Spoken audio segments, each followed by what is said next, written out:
of a story, because Joan and her husband did collecting, and as a result of that collecting, Jennifer got involved, and as a result of that, a lot of people got involved. It was a kind of snowball.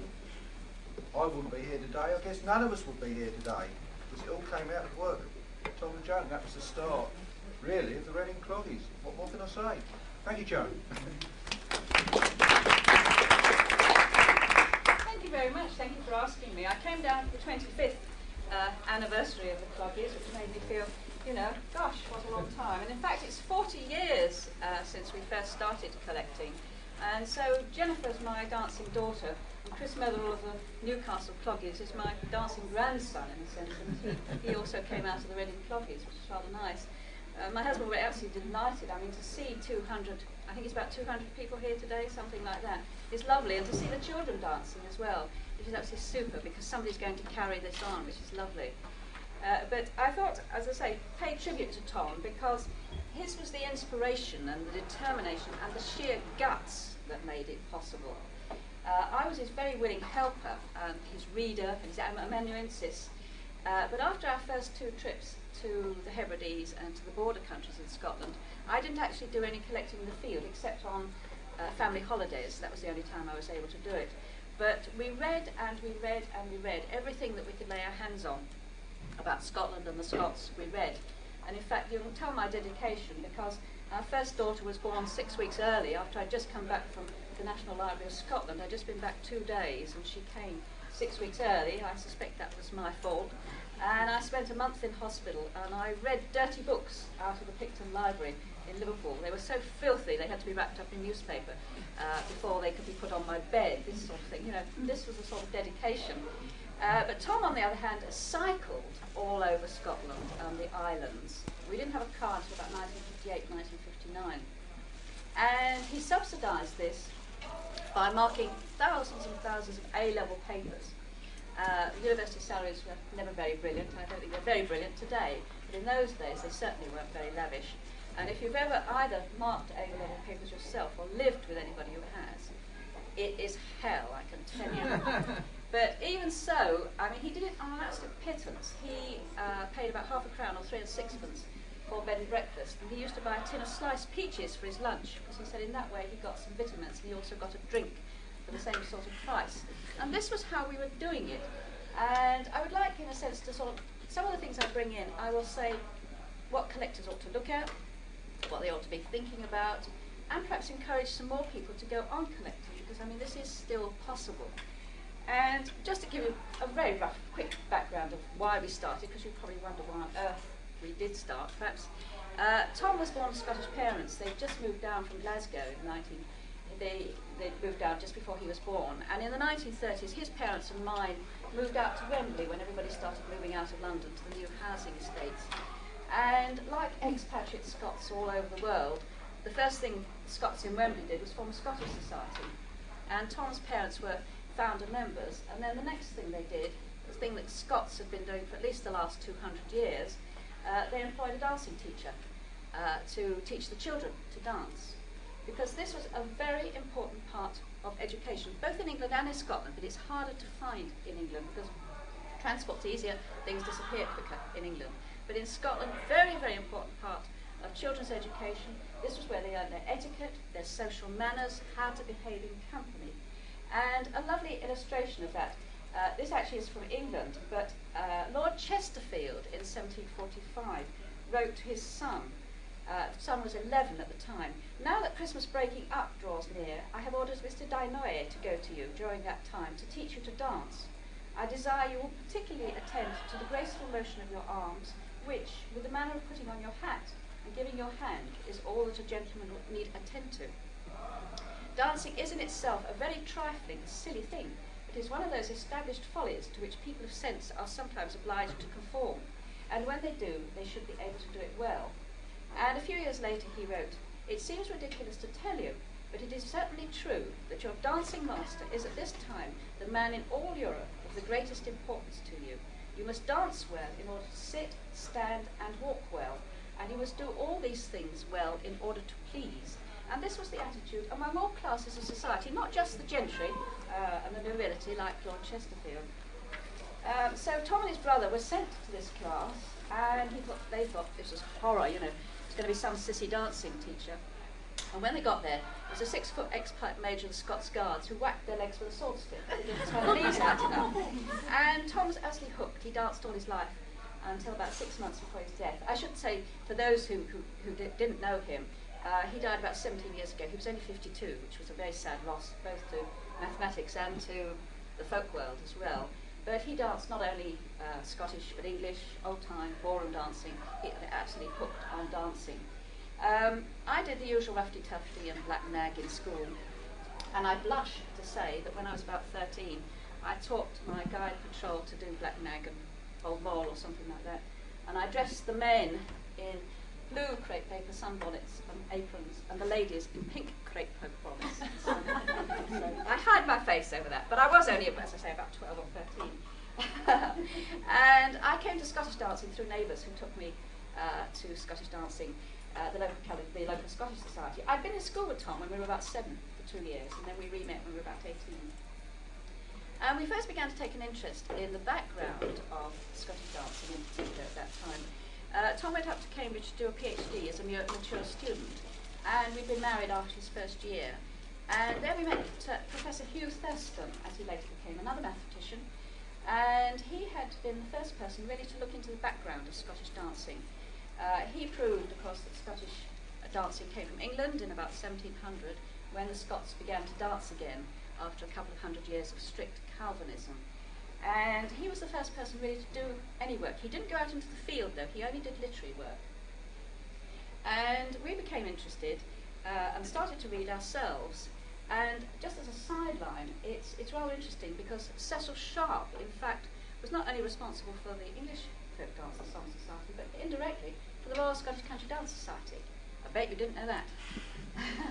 He had a disciple, a very, very keen disciple, Sylvia Stewart, who was a Scottish guider, and she taught her girl guides, you know, it's in the tradition, isn't it? She taught her girl guides English country dancing, which they showed at a festival in Edinburgh. And the Scottish commissioners said, why are the Scottish guides doing English dancing? Haven't we got any Scottish dances? And one of those commissioners was Mrs. Stewart of Fesnacloig. And she remembered her father saying that in his day, the whole evening was composed of country dances. By the time it was Mrs. Stewart's time, this is the sort of 1920s, she only remembered about half a dozen Scottish dances, country dances. And she set out with Miss Milligan to revive the dances, and so it went on from there. So I say, Cecil Sharp actually founded the Royal Scottish Country Dance Society, which is rather nice. And as I say, we began to read and read and read and read. And one of the first things you have to realise as a collector is that nobody writes down anything that's commonplace to them. You take it for granted. I mean, we were saying just a little while ago, I saw a quiz on television the other day, and one of the questions was, what's the Scottish dance, Gilly-Callum? And the person answering the question simply didn't know. And I thought, how could she not know that Gilly-Callum's a sword dance? You know, but that's true. People don't look at things. I mean, I know she actually didn't know what the dance was, but we would also take it for granted that we know about it, and you don't write it down. So you look for foreigners who do a tour, perhaps, and they see something that's very odd, and they write it down. They perhaps try to write down a dance, or they try to write down steps. Or you look in parish records. You see sometimes records of bells for geysers. The Maypole, Sheffield records. We had a Maypole in Sheffield, but you didn't know that, did you? You know, I can't remember what the date was. 1600 and something. We had a Maypole in Sheffield. I have three supporters from Sheffield here. And this sort of thing, promiscuous dancing, appears in church records, the men dancing with women, or men disguised as women, promiscuous dancing. So you find all these things in records, and you should read and read and read all the time. I got to a stage so that any word like fling just leapt out of the page at me, whether it was anything to do with dance or not. And when we began to think about going out into the field, we thought, why should we, you know, what made us do this? And three things in our case made us go out and start collecting. We were living on Merseyside, and at that time there were 51 Scottish societies on Merseyside. And the first year we were in Wallasey, we went to a ball at the old New Brighton Tower where the 51 societies all met. And people had different versions of quite a lot of the dances. The eights and reel, completely different versions of the eights and reel. But by the following year, everybody had been told of the programme in advance, so everybody had gone away and they'd mugged up a standard version of the dances. Then we took part in a competition for country dancing in Manchester, and we took a team, and we, got our lines straight and our figures all worked out, and we had a uniform. The men had kilts and white shirts, and the girls had white blouses and kilts. And when we got there, we were sort of looked down on by, magnificent creatures in full Highland evening dress, and ladies in white petticoats and tartan sashes. And our adjudication papers were marked "ladies in kilts!" exclamation mark. We didn't do very well in our competition. And then we went to Highland Games, and of course we saw all the absolute standardised versions of the Games dances. 6 steps for the fling, 8 steps at the outside, these sorts of things. And we thought, did everybody really dance a standardised version of these things? Did they all wear ghillie shoes? Did they all point their shoes so beautifully? And just as an example, in fact, we collected over 60 steps of the Highland Fling in the course of our work. So, as I say, people didn't have standardised versions of certain dances. And one of the other things that you have also to remember is that when you're reading through things, you should really, really go back to the first occurrence of something. You should check your sources. And I've just shuffled my papers at the moment. One of the things you must remember that you try and check everything that you possibly can.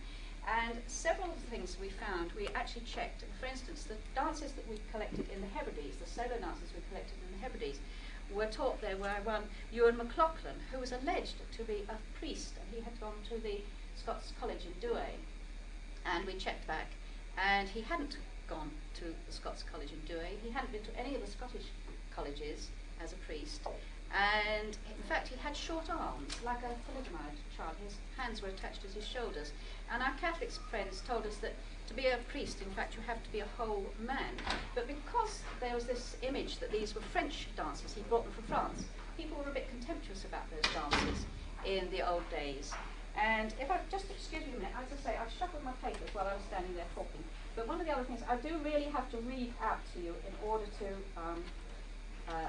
illustrate this, because the first occurrence of Strathspey was alleged to be about 1606.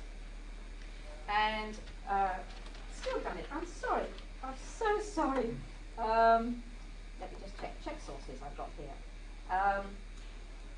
The first thing of Strathspey was alleged to be about 1606. There was a man called Zachary Boyd who wrote very humorous stories in verse of the Bible stories. And one of it, for example, one of his nice little ones was, and when the bed began to bob, Isaac begat Jacob.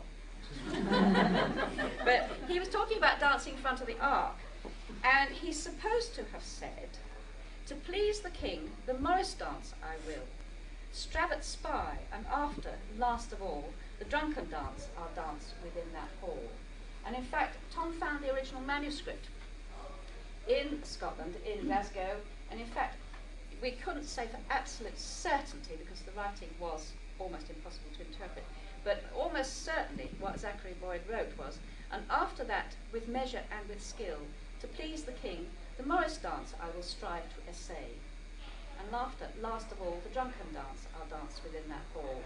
So you see, just have to be a wee bit careful, and as I say, check back your sources as far as you possibly can, and make sure you really have gone back to your original source. Just hold on a second, and I will put my notes back in order again.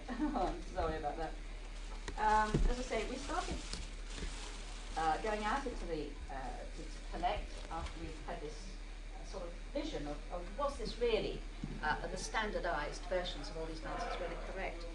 And at Easter we went to the Hebrides, and we had read and we'd read, and we'd found old Gaelic dances which were alleged to be forgotten, and we had a name from Peter Kennedy of a folk singer on Barra, Annie Johnson, who was supposed to be a great source of old lore. And this is another thing for a collector. It's very useful to have somebody to go to begin with, because if they can't help you, they will pass you on to somebody else. And you can then go and say, so-and-so suggested I came to see you. It's much easier than just starting cold, because later on we did, in fact, get up to courage to sort of go up to old men on park benches, people waiting to go in the pub, or we'd go into the local post office and say, we're interested in dance, can you direct us to the oldest people in the village? This sort of thing. And we went, as I say, we started out, and we went to Barra via Col and Tyree. And one of the lessons we learnt there was the Hebridean attitude to time. The nice story of the Englishman who was going fishing, and he'd asked the local fisherman to meet him at 10:30, say. And the time went on, and the time went on, and it got to about 2:30, and when the fisherman eventually turned up, the Englishman said, "My good man, do you know what time it is?" And he said, "Aye, it's Thursday." So, you have to sort of, get used to this. And also, very often people would direct you to what somebody they regarded as an expert. And this is not necessarily what a collector wants, because it may be somebody who's gone away, say to Teachers Training College, and learnt their dancing somewhere completely different. We were quite frequently said, "Oh, so-and-so is marvellous dancer." But they'd learnt their dancing, down in Edinburgh or Glasgow, which wasn't what we wanted out in the Hebrides. We were directed, in fact, I should say, in fact, Annie Johnson got off the boat that we got on, which we got off, which was a shame, and she sailed away to Oban. So we missed Annie Johnson, which was rather a shame when we actually got to Barra. And we were directed to the local schoolmaster, who was Neil McNeill. And 90% of the men in fact 90% of the population was McNeill, and 75% of the men appeared to be Neil McNeill. So we walked around the island, and we found this wonderful tall man, ginger hair, piercing blue eyes, real Viking type. And we said, Neil McNeill. And he said, "Aye." And we started talking about dancing, and he suddenly said, "It's my father you want." Father was 89, and the wonderful thing about father was that he'd been a piper. And although it was 60 years since he danced, because he was a piper, he could remember the phrasing of all the dances. And do the Reading Cloggies still do Carnagulloch and Wheelan? We collected those dances from Neil McNeill, and he knew precisely how they had been done, which was absolutely wonderful. We had trouble with the Gaelic, because interestingly enough, you see, at that time, Neil McNeill at 89 had gone to school, well, hardly had gone to school, so he couldn't read or write, and he only spoke Gaelic. The next generation down had gone to school when only English was taught in schools. So the next generation could read and write English, but they spoke Gaelic at home. So we had to have a third generation if we wanted something written down in Gaelic, because they were much more enlightened by the time it came to the children, and they were learning both in school. So we had Neil McNeill talking Gaelic, daughter-in-law translating, children writing it down if we wanted anything written down. But you can imagine our feeling. These were dances were supposed to be completely forgotten. And, we just danced down the road afterwards, literally danced down the road, because we were so thrilled that there was really stuff to find. And another lesson for collectors, know what you're looking for. You've done your reading beforehand. Don't prompt, because people like to please you, and they will say what you think they think you would like them to hear. This is the thing. And if you find somebody who's too infirm to dance, very often they can dance supported by two people, or they can sit and twiddle their feet. Or if the worst comes to the worst, you can show them steps and say which was the nearest to the one you remember. But as I say, don't prompt, because as I say, people like to please you. We went on then to South Uist and Benbecula, and amongst other things that we found, we found these solo dances, we found reels and this sort of thing. But a fascinating dance that we found there was Carnagulloch, which is a dance which we think of as almost as more like our English dances that go in front of a sword dance or a rice dance, where someone's killed and is revived. And the dance was first mentioned in Perthshire in 1804, and we found it still known in the Hebrides. They'd last danced it, actually in a house on Benbecula, 5 years before we were there. And I think it's worth just reading it to you because it's quite fascinating. There's a dance called Carlick and Durdin, the carling of the mill dust. And I should mention that the corn used in the Hebrides gives a black dust. So again, if you were working with that, you would have a black face, which again is quite an interesting relationship between blacking of the face. It's a Punch and Judy dance and has a special pipe tune for itself called Carlick and Durdin. Two take part in the dance, an old man and an old, trembling, shivering hag. A man dressed in punch attire does her part. The old hag comes in trembling and quivering with a stick in her hand, and her husband similarly armed. They fight with sticks, dancing all the time. Finally, the old man thrusts his stick into her body and she falls down dead. The old man beats his hands and howls most atrociously. And then it occurs to him he's murdered the old woman. and the sudden change from anger to animosity to broken-heartedness for the loss of his partner in life is ridiculous. He bends down over her, only to find out more surely that she is dead. The lamentation is heart-rending. Again and again he bends over her, and again his sorrow is only intensified. He bends down and touches her boot, and her foot, and it begins to shake incessantly. And at these signs of returning life, he bursts into hysterical laughter. He touches the hands one by one, and they too begin to quiver. And the old carlin stretched out on the floor with her 2 feet and her 2 hands quivering looks ridiculous to a degree, and the spectators nearly drown the piper with their uproar.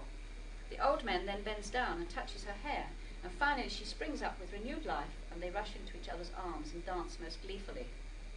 By the time it got to Angus John's time, this gentleman in whose house we found it, the old hag was supposed to be drunk, and the husband comes home and finds her drunk. But the same sort of thing, exactly the same. The death and then the sort of the resurrection, which is quite fascinating. And in Angus John's house, we found our first true ceilidh. We were sitting around a peat stove with Angus John and his wife, and people began to drift in, and nobody said anything. They weren't introduced, we weren't introduced, and we felt terribly self-conscious. And we sort of had this feeling that Angus John was sending up smoke signals, you know, sort of saying, come and see these peculiar people. But of course, this was what a ceilidh was. In the evening, there would be a house in a village where perhaps somebody played the pipes, somebody played the fiddle, somebody told stories, and the neighbours would just come in and just drift in, and they sat until it was time appropriate, they could join in the conversation or whatever happened. And one old lady said to us on the mainland near Oban, she said, sadly, now neighbours seldom call, and when they do, they rap on the door. But that's a true ceilidh, as it used to be in the old days. Then in September 1953, we went to the Borders, and of course a different story really in the Borders. We were beginning to know what to do, we were getting to know how to conduct an interview. There was always the bush to erect and beat round. But in the Hebrides, we were collecting dances that hadn't been done for 60 years, or in the case of the Caligudurden, 5 years before, but that was very unusual. And in the Borders, of course, we were finding dances that had been done right up until the First World War, and very often right up until the 1920s, 1930s. So we were able to find complete stories. Tom would often visit everybody over 65 in a particular village, so he got a complete story, not only the dancing, but the life in that village, the social life, who did what and how, and the agriculture, and all these things, a complete background of the life in that village. And of course we found again that the dancing master was very important. In the villages there would be, perhaps there might be a dancing master, but you had the itinerant dancing masters who went round. In the bigger towns you had 2 dancing masters probably. You had somebody who catered to the children of the gentry, and you had somebody who catered to the children of the artisans and the agricultural workers. But again, the manners, absolutely important. One old man said, you have to be mannerly when lifting your partner. Know as if you were drawing a hogger or a ditch. And another one said, you had to take your partner back to your seat, no throw away like a hot potato. Again, as I say, completely, manners were the important thing. This was part of the class. 2 nice dances we found, both in the Borders, or rather one nice dance we found in the Borders and in the Hebrides, the kissing reel. The last dance of the evening, somebody going around with a handkerchief. It descends from the old cushion dance, where somebody in the old days, in medieval days, took a cushion down and you put it in front of the lady or the gentleman, and you kissed, and they got up to dance, they walked round, and it had got down to the stage where this was done with a handkerchief. It probably went from a cushion to a pillow, from a pillow to a pillowcase, from a pillowcase to a handkerchief, and various versions of it. Sometimes somebody would lay it down on the floor and dance a few steps of the sword dance across it. Always the last dance in the evening. Somebody said very often they used to like to have it because they knew who was going out with who was going to take somebody home, this sort of thing. And sometimes the fellows would bar the door so that the girls didn't, run away and not be kissed. And so you went round, an invitation dance. Take it to the first man went round, give it to a lady gives it to the next man, and always with the kissing. And the pipers would either play the phrase Pog and Toshak, as they called it, which is kiss first on the pipes, or the fiddlers would squeak above the bridge with this squeaking noise until everybody had kissed, and they made everybody do this, a sort of great fun dance. But one of my most vivid memories in the Borders was collecting a broom dance. I was delighted to see a broom dance this afternoon. Terribly poor household. an old lady, very, very old lady, a daughter, miscellaneous children over on one side in a bed, a potty on the floor, holes through the floorboards, terribly, terribly poor house. And the old lady sat at the table with me and she sort of clutched my arm and she talked to me, couldn't understand a word she said. And I just hoped Tom was sitting there taking it all in. And the daughter knew a broom dance, and in order to demonstrate this, she put her father's trousers on. She was a huge, great, ungainly lady. She put her father's trousers on, she screwed them up like this, and all her skirt was out the front, and it wagged about as she did this broom dance. The sort of broom dance where you hold the broom in one hand and you cock your leg over it and swap it from one hand to the other. Quite incredible vision of this lady. I mean, I can see it to this day. And then, as I say, we continued to read and read and read, and we went on afterwards to, sort of really finding out different things, the traditions of places. The social dances of Scotland and England, of course, have reached great popularity in urban ballrooms, and then when you went into the country districts, of course, country things crept in. In Scotland and the north of England, you had what we call the Cumberland wrestling style. You know, where the lady puts her hands on the man's shoulder and he clutches her around the waist rather than ballroom hold.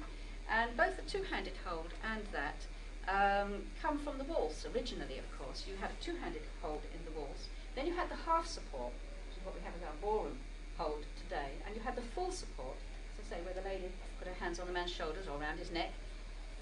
If she was tall enough, you know, he clutched around her waist. And when the Scottish Country Dance Society was shown some of these dances using that form of hold, they said this was too vulgar. They couldn't possibly use this. And you know the North Country ladies' chain, where you yank your partner around and sort of throw her out the other side? That comes from the Allemand hold. Well, it is. I mean, it depends who does it. But, you know, the Allemand dance from Germany, there are all sorts of two-hand holds. One-hand turns. You can turn your partner in all sorts of ways. And the North Country chain is just derived from that hand. In fact, what man should do, as he takes the lady round, he should turn with her, and he goes round with her and holds the hand. But it's, as I say, country style, you jump around and throw her off in that direction. And of course, costume plays an enormous part. I mean, when we had hoop skirts and things like that, it took much longer to do your reels. You had to go around. Somebody was 6 foot wide. It took much longer. And when slimmer dresses came in for the ladies, instead of going up to the top of the set, casting off elegantly, you came up to the second place, and you took Waltz hold, or you took Cumberland wrestling style, and you either polkaed or you waltzed on the spot. Or as the Scots said, we just burbled. You know, you just spun on the spot. And things like Nottingham Swing, you would find Nottingham Swing different versions in the two villages next door to one another, because some of them would go up to the top and cast off, some would just come up to second place and swing, and this sort of thing. Footwear, again, a tremendous effect on dance, as I mentioned before. Before 1900, before the First World War, there was only one maker of ghillie shoes in the whole of Scotland, and only professional dancers or people taking part in Highland Games ever wore those. The men wore their Sunday boots, which were their working boots, the next year, or their best shoes if they did have shoes. The ladies wore whatever was popular at that time, and being ladies, you know, they would be, say, an inch heel, and you cannot be precise in that sort of footwear.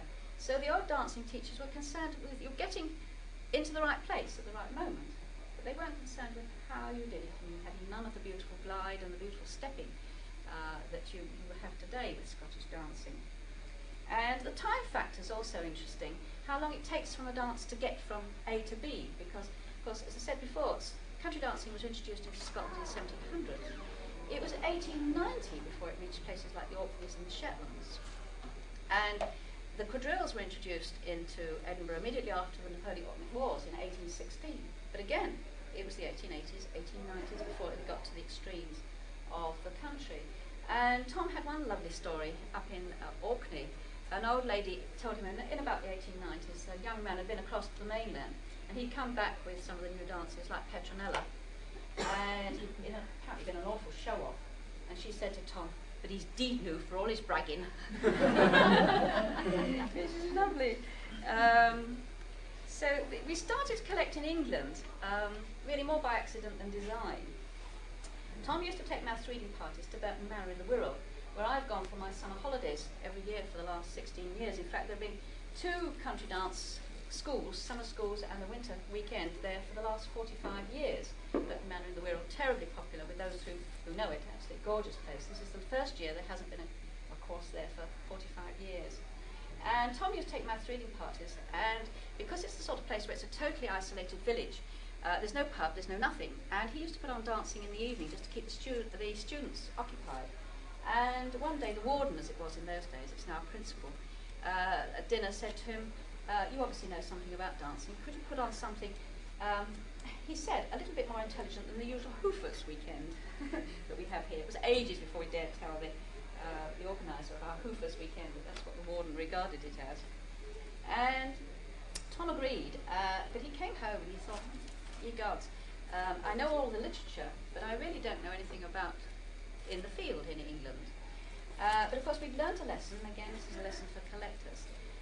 You'll find things more easily in places that have been absolutely isolated, where there's been bad communication, transport's been difficult, the terrain has been difficult for people to move about in. And we were living on Merseyside, and of course the Lake District is absolutely ideal for that, or was in those days. This is the 1950s. Because transport had been by very bad roads. It had been by horse and cart, or it had been across the sands from Morecambe to the lower part of the Lake District by horse and cart. And by this time we did have a car, which was marvellous. We'd also, again, been given a name. There was Dan Howison, I don't know whether anybody knew him. He was squire of the Manchester Morris men at that time. And the Morris men had been up and done a tour around the Lake District, and he knew about Norman Robinson. And so we had Norman to go to. And also, of course, by this time, Tom had learned all the step dancing in Scotland, the sorts of things you've seen today. I should say that the only time we were ever refused information was the first time we found club dancing. We found it in Dalbeattie, and this little man knew all the dances. He used Liverpool hornpipe and all these sorts of things. But his wife wouldn't let him tell us anything. She was quite convinced we were going to go away and write a book and make lots of money. Wouldn't it have been nice if we could have done? But anyway, that was, as I say, the first time. So Tom already had the dancing in his feet. And when he asked Norman Robinson if Norman would show him all the dances that you know from Westmoreland, Norman said, well, have you got about 3 weeks? And in fact, he taught Tom more or less everything he knew that first time in 3 days. I mean, we did go back continuously. I mean, he just became a friend, and we were always backwards and forwards. And this little thing also we found, again for a collector, it's useful to be able to go back to people. It's also very useful to write down your notes the same day, and then if you've got something you're not sure about, you go and check. Also, as I say, if you go back after a length of time, you've made the wheels go working, and somebody's been talking to their friends and their family. Tom went back to see Neil McNeill in Barra some years later, and although he'd had a stroke, he'd forgotten a lot, but he'd remembered other things. So again, as I say, for collectors, go back and check, and also go back perhaps a little while later and see if people have remembered anything in the meanwhile. And sometimes serendipity played a part. The Oxford Dictionary says serendipity is making unexpected and happy discoveries by accident. And I'm now going on just a sort of random little things that I thought you might find interesting, just not actually a coherent story, but things that cropped up which are nice. We drove up into Wyresdale one year on holiday, and we knew that Cecil Sharp had collected Greensleeves, the 3 men's Morris, up there, and we wondered if anybody had any memories of this. And we saw a man hedging and ditching, and we stopped and we said, why we were there and what. And he was married to the niece of the man who'd given Cecil Sharp the manuscript with the music in, and had taught him Greensleeves, which is absolutely fantastic. He took us home, he showed us the manuscript, the notebook from which Cecil Sharp took his music and all this sort of thing. Not only that, but the Percy family had a little arithmetic book dated 1827, which had belonged to a local dancer. And of course, Tom, being a mathematician, greatly interested, and they lent it to him. And he wrote an article for the Teacher's Mathematical Journal, and that brought him correspondence from all over the world. It was just incredible. It brought him on more correspondence about that one little booklet than all his learned things, that were sort of on this level, this sort of thing. Just actually brought, wonderful things into him. And one of the nice stories told up there at that time, all the musical instruments that they used to use for the dancing were kept in the church, and they also used to use them for playing the church services on Sunday morning. And they told the story that the band leader one day up in the gallery sort of fell fast asleep during the sermon, and and somebody poked him when the sermon finished, and he said, "Right, boys, deal among the tailors." But this story, I must say, I think is also told by Hardy. So whether that story really went from Dorset up to there, I don't know. But it's a nice story anyway. But they certainly did have all the musical instruments actually kept in the church, which was lovely to see. And this brings me to Dorset, of course. We went to Dorset to try and find the origins of the Dorset four-hand wheel and see if people really did use the ramp step, which everybody was using. And as I think most of you know, they didn't. I think that's quite well known now, that they didn't actually use the ramp step, although one can see why they had used it, because one of the Dorset steps is a sort of step where you've got almost the same rhythm, but you do cross your feet over, and you lift your leg and cross and step like that. So one could see, as I say. But again, serendipity, we drove into Bridport, and we stopped at the garage for petrol, and we said to the man why we'd come, and he was, let me just check, he was the garage owner was the nephew, again the nephew, of the tambourine player who had always played for the dance before it was revived in 1948. And again, you see, he sent us on to all sorts of other people, which was absolutely wonderful. And Dorset provides another example of where you can find material. Some of you might remember I wrote an article some years ago for the English Dance and Song about the poems in Dorset dialect. And again, one of these places, the things you find references to dancing in poetry as well as everything else. Lovely stories about dancing in the green in front of the pub in the old days of the club walks, the old friendly societies, you know, that you paid to before the National Health Service for your health things, and particularly for funerals, your expenses for funerals. You were paying in all your life in order to pay for your funeral. And they used to have club walks, and they danced on the green. And birthday parties with ladies dancing their high-heely shoes, as he put it. And birthday parties, all sorts of things. Even two young boys talking about fairy rings, and they say these great fairy rings in the Dorset dialect. I won't attempt to do it, but he says, the fairies, when they dance, they make these, great rings, and this sort of thing. So all sorts of little things you can find, making a picture of dancing in a village in Dorset in about 1850. I'm just keeping an eye on the time. What time do you want us to finish, seeing we started late? Just give me a clue. We were about 20 minutes late, weren't we? So, okay, well, I've got another. A little while. Anyway, it's 7:05. Is that all right? What about the meal? Will that be all right? I think that goes on to half 7. Half past 7. Half past 7. Do they know we're running late? They said they were keeping all the meals that were booked. But perhaps if we're running late, it might be kind if somebody popped out and told them. Well, I'll sort of, quickly hurry up. I'll skip my please don't. Various will go out and tell them. Okay. I mentioned serendipity. Going back to Scotland, one time serendipity took a long time to work for us. The only other person to collect from oral tradition in Scotland was a man called I.C.B. Jimison in the 1920s. He only collected very, very roughly. He just jotted notes down on backs of envelopes, bits of scraps of paper. He was the factor of a large estate near Galashiels, and he collected from the farm workers and the shepherds and people like that, mainly for his wife's Women's Royal Institute and his own men's club, which he taught. And he made a film of his team. And when he died, Tom went to see Mrs. Jimison. He died in 1954. Unfortunately, we didn't know he was still alive. We assumed he was dead, and you can imagine how distressed we were when we read his obituary in the Weekly Scotsman. But Mrs. Jimison had said to Tom that she'd sent his films and his projector to the local hospital. And she suggested that Tom went to the local hospital and asked for the film on dancing back. And the hospital were terribly embarrassed to confess that because the projector was broken, they'd thrown the whole lot in the incinerator. But 10 years later, somebody opened a drawer in that hospital. I don't know what sort of hospital it was, that somebody only opened a drawer after 10 years, and found one film, and it was the film of the dancing. And they sent it to the School of Scottish Studies, and they sent it on to us.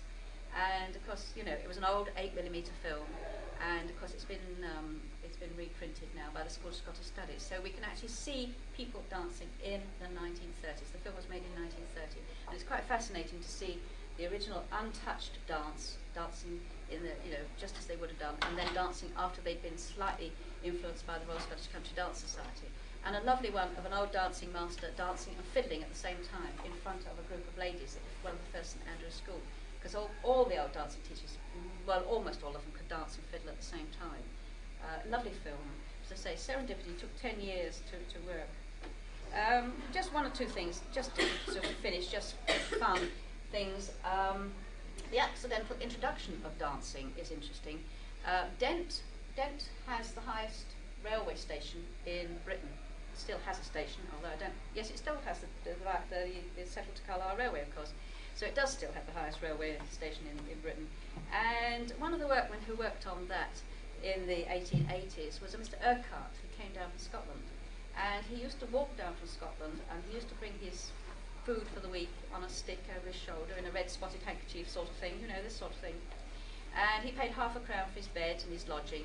And he put on dancing classes in the evenings to while away the time between October and March. And again, he taught all the etiquette of the ballroom, although he was teaching very roughly in a bar or something like that. Again, the boys had to ask their partners to dance properly, they had to take them back to their seats, all this sort of thing. And at the fairs in Dent and Hawes, dancing took place in the pubs on fair day, and there was a dancing teacher called Pop John Mason, and he hired the out room, and he charged a penny for the dance. The men paid, the ladies didn't. And he used to go around with one of these pouches like old-fashioned bus conductors had, collecting the pennies, this sort of thing. My aunts in Oxford remembered on fair day in Oxford, St Giles Fair, there used to be a dancing booth. And again, they used to pay a penny. My great aunts remembered that. Another occasion was the Beaters' Ball in Dentdale. The last time I was in Dentdale, the house belonged to Lady Henry Bentinck. It was a youth hostel when I was there last, but they would have a Beaters' Ball and everybody would come in and they would dance and that sort of thing. You have to remember too the effect of teaching and how it's taught. Very often you would find people teaching in one family. The Beresford family in Langstrothdale, and incidentally, only a fortnight ago, I saw the current Beresfords playing. They still have a band. There's a man and a wife, they call themselves the Beresford Band. But they all learnt to dance in their own home, and they'd have the neighbours in, and they would teach, if there's enough people in the family, this sort of thing. You teach in the family. This was a great thing in Scotland. I mean, the dancing teacher would actually come to one house in Scotland and teach a large family, or perhaps with a few neighbours in to make up the numbers. And again, you have to remember too the effect of repertoire. In the old days, I mean, one of the dances this afternoon, you did the small dance with only 4 people. I've forgotten who did it. Saying dancing in a small room. Was it one of the Irish ones? No. It was Chris, wasn't it? One of the Irish ones. Yes, one of the Irish ones. Danced round the dresser. Round the dresser. You see, if you only dance perhaps once or twice in an evening, because you've got a small room in a croft kitchen, or in a barn, or whatever it is, sometimes when the hay had been taken out of the barn and half taken out, you would dance. You've got quite a small space. And so you might only get up once or twice in an evening. So it doesn't matter how big the repertoire is. It doesn't matter what steps you've got. The joy of the dancing comes from the atmosphere. It comes from the music bouncing off the walls. Perhaps in a croft kitchen you've got the pipe or the fiddler stuck up on the table in the corner and the whiskey going round. And this is what makes the dancing. So again, you have to remember the effect on repertoire. And it was only when the first village halls came in, of course, you started to get your long ways country dances back in again, as they'd been in the old assembly rooms, you know, in the 18th, 17th century. The Robinsons, just one thing, of course, we all know about the Robinsons and the Lakeland dancing. Young Joss Robinson and his wife used to travel to their castles by horse and cart. And the horse knew his way home, so the Robinsons used to go to sleep on the way home. But there was one pub where the man, if they knew they were going past, he would put out a bale of hay for them. So the horse would always stop on the way home for his bale of hay, this sort of thing. The Cowpers, again, did some dances from the Cowpers. Mr. Cowper, when he was in York, used to walk to all his country dancing classes, often through thick snow. And one time he got entangled in the telegraph wires that had been brought down by the snow. And one of the lovely stories that his daughters told, this was before the Cowper family moved across to Whitehaven. One of the dances they taught was the skirt dance, and this was always done in a very full, soft dress. And one of his little girl dancers had finished her skirt dance, and she was taking her bow on the stage. And the curtain was one of the old-fashioned sort that rolled up from the bottom. And she was so close to it that it caught her skirt, and it rolled her skirt up inside the curtain, and her underwear was progressively exposed. And the Mrs. Cowper said, it's the best part of the evening. And I think just one last thing to say, the enormous pleasure that people had from dancing, and of course that we had from collecting, they just glowed with pleasure. And one old lady up in the Lake District in 1927 said, foxtrots and one-steps are very dull after the ardours and triumphs of step dancing. So I think that's a very good place to stop, isn't it? The ardours and the triumphs and ardours of step dancing, which is what you've had this afternoon. But again, I emphasise, I think that you have to remember that there's still stuff to be collected. There's a lot of literary stuff. I mean, my daughter in Bolton found at the local library, notices of the dancing classes in Bolton in 1826. Different parts of the country you will find all these things, and also that we don't write down what is commonplace to us. And what are our grandchildren going to think? They will say, well, how did we dance? This sort of thing. So can I encourage people to, think about going on and doing this? Anyway, the ardours and pleasures of step dancing. I think they've earned you a meal.